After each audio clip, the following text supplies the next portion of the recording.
এটা কোথায় জানেন? এটা হচ্ছে প্রবাস। এখানে মনে ব্যথা আর বুকে কষ্ট নিয়ে, চোখের পানি নিয়ে সবার মাঝে হাসি খুশি থাকতে হয়। এটাকেই বলে প্রবাস। আর এই প্রবাসে আসার পরেই আমি বুঝতে পারছি নিজের আপন বলতে একমাত্র আল্লাহ আর আমি, এই দুজনই আমার সঙ্গী। নিজেকে ভালো রাখার জন্য সব কিছুই করতে হয় এই পৃথিবীতে। হে আল্লাহ, তোমার দরবারে আমি একটা জিনিসই চাই, এই প্রবাসে যতগুলা মানুষ আছে সবার মনের আশা আর ভরসাগুলো তুমি রাখো।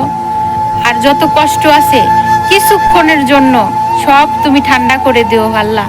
এই প্রবাসে যারা আছে না পারে খোলা আকাশের নিচে থাকতে, না পারে তোমাকে ঠিক মতন ডাকতে, তারপরও এই প্রবাসীরা দিনের পর দিন চোখের পানি আর মুখে মিথ্যা হাসি নিয়েই বেঁচে আছে।